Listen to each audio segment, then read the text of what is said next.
যাদের কাছে মা বাবা আছে তারা বিশ্বের সবচেয়ে ধনী এবং সবচেয়ে সমৃদ্ধশালী মানুষ। পিতামাতা ঈশ্বরের অন্যতম রূপ। তোমার বাবা মা যদি তোমার উপর খুশি থাকে তবে তুমি বুঝে নেবে ভগবানও খুশি। যে বাড়িতে বাবা মাকে সম্মান করা হয় না সে বাড়িতে সমৃদ্ধি নেই।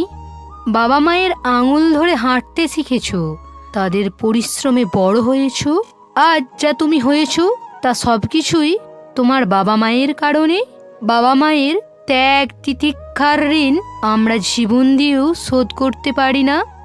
এই পৃথিবীতে মায়ের ভালোবাসার কোনো মূল্য নেই, আর বাবার স্নেহের কোনো মূল্য নেই।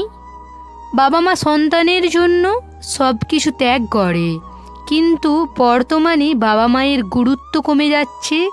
যে ছেলে মেয়েদের জীবন গড়তে বাবা মায়ের জীবন ব্যয় হয়েছিল, আজ বিয়ের পর সেই ছেলে মেয়েদের জন্য বাবা মা অপরিচিত হয়ে উঠেছে। বাবা মায়ের ত্যাগ তিতিক্ষা ভুলে যাচ্ছে তারা, যা কখনোই উচিত না।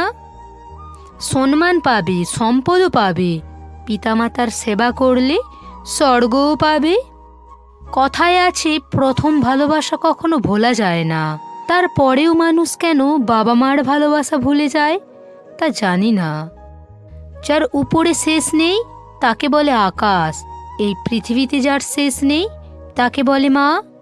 আমি জানি না কি জাদু আছে, আমি যতই মায়ের পায়ে প্রণাম করি ততই আমার মন ভক্তিতে ভরে যায়, যেন ততই আমি উপরে উঠি।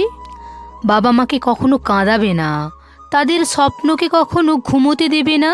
তুমি তোমার বাবা মাকে যত খুশি রাখবে ভগবান তোমাকে তত বেশি খুশি রাখবে। মা, তোমার দুধের পাওনা আমি কিভাবে শোধ করব? তুমি যদি রাগ করো তাহলে ভগবান কি করে আমার উপর খুশি থাকবে? এই পৃথিবীতে একমাত্র বাবা মা আমাদের নিঃস্বার্থভাবে ভালোবাসে। আমি জানি না যাদের বাড়িতে বাবা মায়ের জায়গা নেই তারা কিভাবে তাদের বাড়িতে পাথরের মূর্তি তৈরি করে। আমরা হাজার হাজার মানুষের সাথে দেখা করি এবং হাজারো ভুল ক্ষমা করা মা বাবাকে আর পাওয়া যায় না। আমি আর কোনো স্বর্গ জানি না, কারণ আমি মায়ের পদধূলিকে স্বর্গ বলি। মা বাবার মন জয় করে তুমি সফল হবে, নইলে সারা পৃথিবী জয় করেও হেরে যাবে। বাবা মাকে কষ্ট দিয়ে কেউ সুখী হতে পারেনি। সেদিন তোমার কারণে তোমার বাবা মার চোখে জল আসবে, সেদিন তোমার করা সব ভালো কাজ চোখের জলে ভেসে যাবে।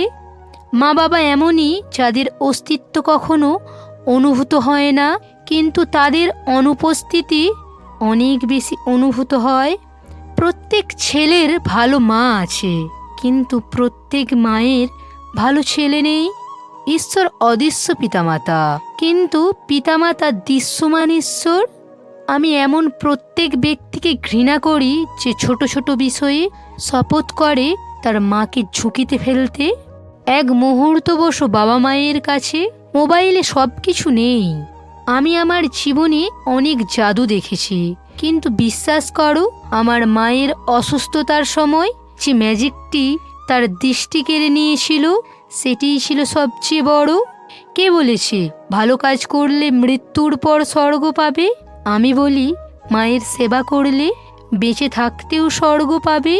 তুমি যখন পৃথিবীতে নিঃশ্বাস নিয়েছিলে তখন তোমার বাবা মা তোমার সাথে ছিল।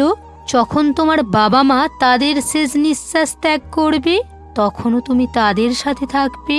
বাবা মায়ের একটা আশীর্বাদ জীবন সুন্দর করে দেয়। সে নিজে কাঁদবে, কিন্তু তোমাকে হাসাতে হবে। ভুল করেও মাকে কখনো কাঁদাবে না, এক ফোঁটা চোখের জল ডুবিয়ে দেবে গোটা পৃথিবী। জীবনে অবশ্যই ঈশ্বরের কাছে দাবি করো যে মা ছাড়া কারো বাড়ি না হোক এবং কোনো মা যেন গৃহহীন না হয়। যে ঘরে বাবা মা হাসে সে ঘরে ঈশ্বর থাকে। জীবনে দুজন মানুষের যত্ন নেওয়া খুব জরুরি। বাবা, যে তোমার জয়ের জন্য সর্বস্ব হারিয়েছে। মা, যাকে তুমি প্রতিটি দুঃখে রেখেছ। তুমি নিজের ঘুম ভুলিয়ে আমাদের ঘুম পাড়িয়েছ। চোখের জল ফেলে শিখিয়েছো আমাদের। যাদেরকে ভগবান বাবা মা বানিয়েছে তাদের কখনো কষ্ট দিও না। বাবা মায়ের সাথে বসে থাকার দুটি উপকারিতা: তুমি কখনো বড় হবে না, আর তোমার বাবা মা কখনো বৃদ্ধ হবে না। গন্তব্য অনেক দূরে আর যাত্রা দীর্ঘ। এই ছোট্ট জীবন নিয়ে অনেক দুশ্চিন্তা। এই পৃথিবী আমাদের অনেক আগেই মেরে ফেলতো, কিন্তু মায়ের আশীর্বাদ অনেক প্রভাব ফেলে। ছেলে রুটি না খেলে মা কাঁদত, আর ছেলে রুটি দেয় না বলে মা কাঁদে। মায়ের দুঃখ কখনো কমে না।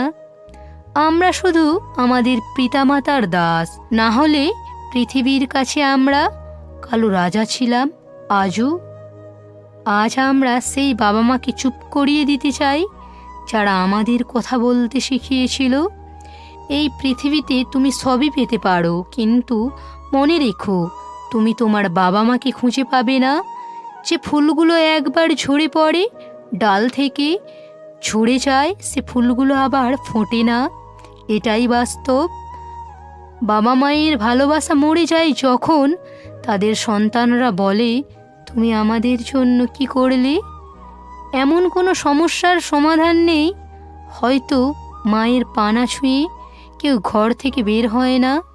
বাবা মা দুশ্চিন্তায় নয়, বয়সকালে বৃদ্ধ হয়।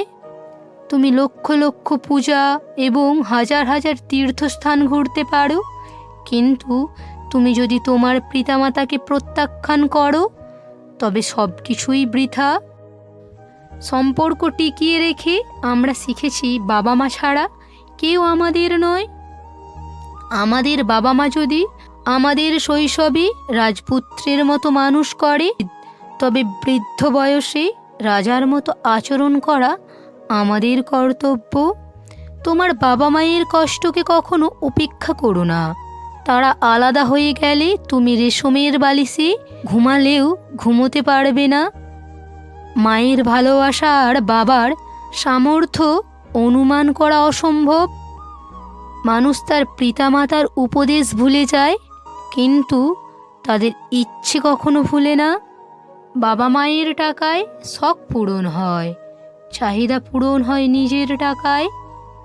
কেউ একজন তার মায়ের কাঁধে মাথা রেখে জিজ্ঞেস করল, কতক্ষণ আমাকে তার কাঁধে ঘুমোতে দেবে? মা বলল, যতক্ষণ না মানুষ আমাকে কাঁধে তুলে নেবে। কিছু না পেলে দুঃখ কি? বাবা মায়ের জন্য যা পেলাম তা কি কম? তাদের পায়ের কাছে যেটুকু জায়গা পেলাম তা স্বর্গের চেয়েও কম নয়। যদি 4 টুকরো রুটি থাকে আর 5 জন খাবার লোক থাকে, তবে তাদের মধ্যে একমাত্র সেই বলে, আমার খিদে নেই, তিনি হলেন মা। সব ভুলে গেলেও বাবা মাকে ভুলে যেও না। ভুলে যেও না তুমি তাদের কাছে লাখো ঋণী। এমন একজন ব্যক্তি আছে যিনি আমার জীবন, যিনি আমার সম্মানের চেয়ে আমার প্রতি সম্মান বেশি।